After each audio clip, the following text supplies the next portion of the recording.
भी आ गए हैं।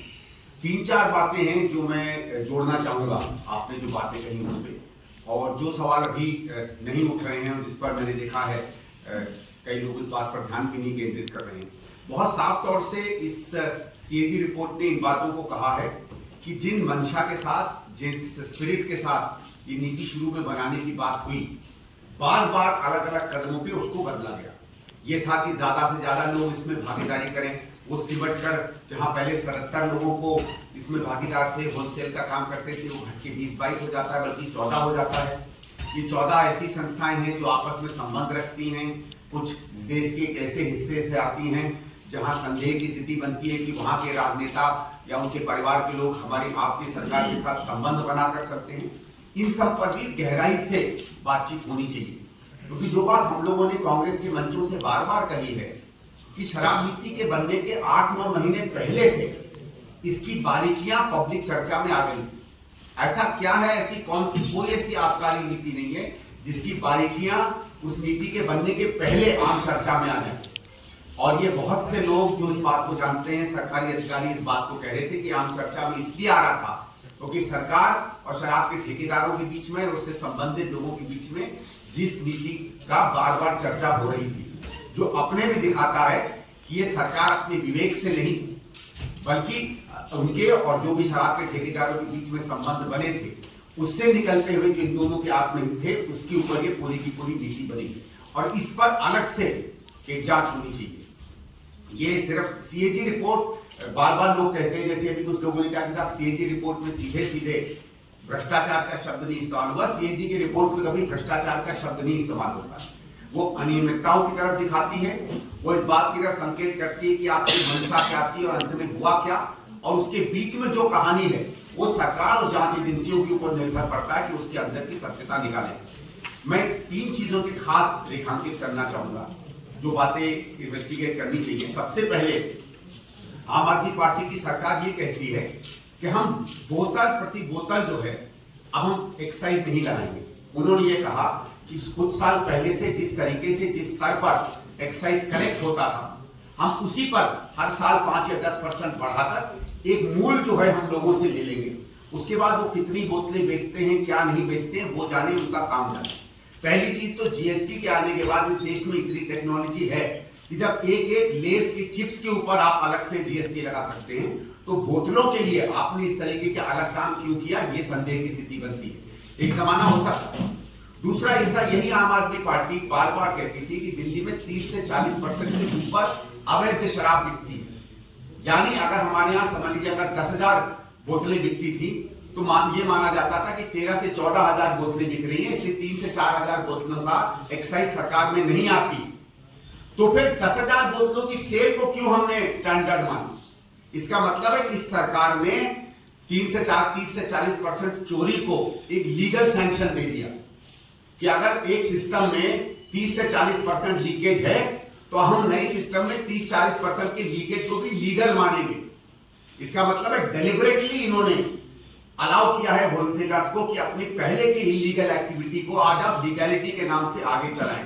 तो दिल्ली को 30 से 40% सीधे सीधे लॉस हो रहा है जो सीएजी रिपोर्ट में कवर नहीं हुआ है। फिर मैं एक और चीज जानना चाहता हूं कि अगर समझ लीजिए सामान्यतः आपकी इन्होंने एस्टिमेट किया है कि कितना परसेंटेज जो है हर साल एक्साइज बढ़ेगा, उस परसेंटेज को कैलकुलेट करने के लिए कोई बेसिस ये सरकार नहीं देती। किसी भी बिजनेस में अगर आप आगे प्रोजेक्ट करते हैं, सामान्य बजट में भी प्रोजेक्ट करते हैं, तो तमाम कैलकुलेशन जाते हैं, कितनी मिडिल क्लास बढ़ेगी, दिल्ली की सैलरी कितनी बढ़ेगी, कितना शिफ्ट होगा लोकल लिकर से फॉरेन लिकर में, इस तरीके का कोई मापदंड नहीं बनता है, एक आर्बिट्रेरी नंबर इस्तेमाल कर लिया जाता है। दूसरा ये है कि अगर आप लोगों को याद होगा एक कहानी, जब भी हम लोग लिकर माफिया की बात करते हैं तब होलसेलर्स की बात करते हैं। सारी की सारी नीति प्राइवेट होलसेलर्स पर आधारित होती है। इसमें मैन्युफैक्चरर्स कहीं नहीं दिखते हैं, इसमें रिटेलर्स का हित कहीं नहीं दिखता है। और ये पहली बार हमने देखा है कि कोई नीति कहती है कि प्रति दुकान, प्रति व्यक्ति को अगर हम 2 ही दुकान देंगे, वो 54 दुकानें तक उसको लाइसेंस मिल जाता है। और मैं आपको दुकानों का क्या गणित हो सकता है इसका एक छोटा नंबर दूंगा। सामान्य ये माना जाता है सामान्य कि अगर एक लीकर की दुकान दिल्ली में है तो उसका कुछ नहीं तो 60-70 लाख से 1 करोड़ 1.25 करोड़ का फायदा होता है हर साल। तो जिस एंटिटी को 2 करोड़ का साल में फायदा होना चाहिए था। आपने केवल एक पेन से उसको, अगर आप 50 या 52 दुकानें माने तो 50 करोड़ का उसने फायदा कर दिया। तो आपके दस्तखत से जो व्यक्ति 2 करोड़ कमा सकता था, अगर 50 से 52 करोड़ कमा सकता है, तो ये बात मैं तो नहीं मान सकता कि अंदर केवल आपके अंदर में जनहित होगा। आपके और उन लोगों के बीच में क्या संबंध हुए होंगे कि आपने केवल एक दस्तखत से, जो नीति के खिलाफ था, नैतिकता के खिलाफ था, सरकार के अधिकारियों ने जिस तरीके से प्रपोजल आपके पास भेजे उसके खिलाफ था, कैबिनेट में जो डिसीजन हुए उसके खिलाफ था, केवल एक दस्तखत से आपने लोगों को 2 से 54 दुकानें कर दी। ये किस बेसिस के अंदर किया गया, इसका सीधे सीधे इन्वेस्टिगेशन होना चाहिए। कल वो दिन आया और उम्मीद के अनुरूप ही 14 में से सिर्फ एक कैग रिपोर्ट कल टेबल की गई। आप सब जानते हैं कि कांग्रेस ने इसको इनिशिएट करते हुए इस कैग रिपोर्ट में जो तथ्य सामने आए हैं उसको ध्यान में रखते हुए ही, क्योंकि जिस समय पॉलिसी तैयार की गई थी उसी समय से हमें संदेह था कि इसमें बहुत सारी अनियमितताएं हो रही हैं और अल्टीमेटली इससे सरकार के राजस्व के ऊपर सीधा सीधा असर पड़ने वाला है। मुझे याद है जो 2 जून को प्रदेश कांग्रेस कमेटी ने इसके बारे में लिखित में शिकायत जांच एजेंसीज को दी। उसके बाद एक और शिकायत जिसमें भारतीय जनता पार्टी के संलिप्तता के भी कुछ जो सबूत थे उसको लेकर तत्कालीन प्रदेश के अध्यक्ष हमारे अनिल चौधरी जी उस समय पुलिस कमिश्नर से मिले और वो तथ्य उन्होंने उस समय सामने रखे कि किस तरीके से भारतीय जनता पार्टी भी इसमें संलिप्त है। जहां आज मैं स्वागत करता हूं कि कम से कम ये टेबल की गई, लेकिन इसके साथ साथ हमारे कुछ प्रश्न जो बचे थे कि क्यों नहीं 14 की 14 अभी तक टेबल की गई।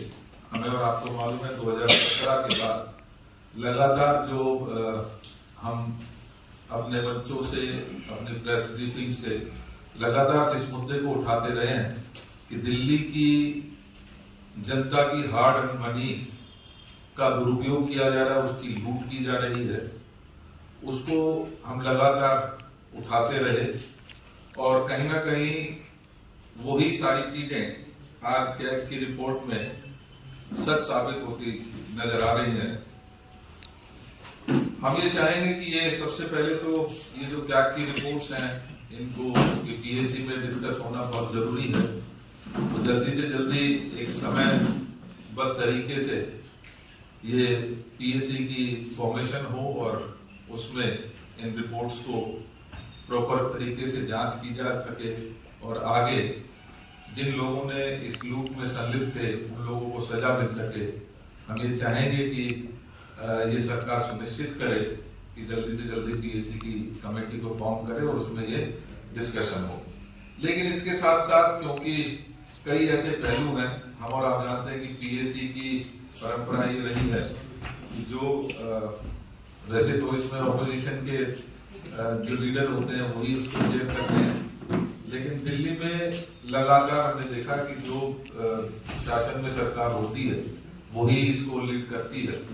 तो कहीं ना कहीं जो ऐसे पहलू हैं जो इसमें डिस्कशन नहीं में आ पाएंगे, हम ये चाहेंगे कि कांग्रेस ये डिमांड करेगी कि उनको पब्लिक डोमेन पे भी चर्चा के लिए हम भारतीय जनता पार्टी और आम आदमी पार्टी दोनों को कहेंगे कि वो पब्लिकली इस रिपोर्ट को और अन्य जो रिपोर्ट्स आएंगी उनको चर्चा में जरूर लेकर आए। कुछ महत्वपूर्ण बिंदु जो मैं अभी आपके सामने इसके बारे में बात करना चाहता हूँ और डिटेल में भाई संजय दीक्षित जी करेंगे, लेकिन मुझे ये लगता है कि ये जो ऑडिट रिपोर्ट है, आप सब जानते हैं 2017-18 से लेकर 2021 के बीच की, इसमें सारे जो ऑडिट्स हैं वो उस समय के दौरान जो भी घटनाएं हुई हैं उसको इसमें चर्चा में आई है। लेकिन इसमें महत्वपूर्ण पहलू ये है कि महत्वपूर्ण पहलू विशेष रूप से भाजपा और उसके बड़े नेताओं और तत्कालीन उपराज्यपाल की भूमिका से जुड़े कुछ सवालात हैं जो नजरअंदाज इस रिपोर्ट में किए गए हैं। प्रमुख उसमें अनसुलझे जो प्रश्न है उसमें 1 वर्ष के भीतर 3 आबकारी निदेशकों को बदलने का निर्णय क्यों और किसने लिया। आप जानते हैं कि 3 जिस समय आबकारी नीति बन रही थी उस समय 3 कमिश्नरों को बदला गया। तो ये किसके आदेशों पर किया गया और ये निर्णय क्यों लिया गया। इसके साथ साथ दिल्ली में शराब के नए ब्रांड्स को बढ़ावा देने का काम की जांच जरूरी है। आप जानते हैं कि बहुत सारे ऐसे नए ब्रांड्स इस दौरान इन्होंने इंट्रोड्यूस किए जिसकी जांच बहुत जरूरी है। इसके साथ साथ केजरीवाल सरकार की लाई गई शराब नीति को लागू करने की अनुमति तत्कालीन उपराज्यपाल ने दी थी, फिर इस पर कोई जांच आज तक क्यों नहीं हुई है। मास्टर प्लान का उल्लंघन कर शराब के ठेके खोलने के लाइसेंस कैसे दिए गए, इस पर विस्तृत जांच करने की जरूरत है।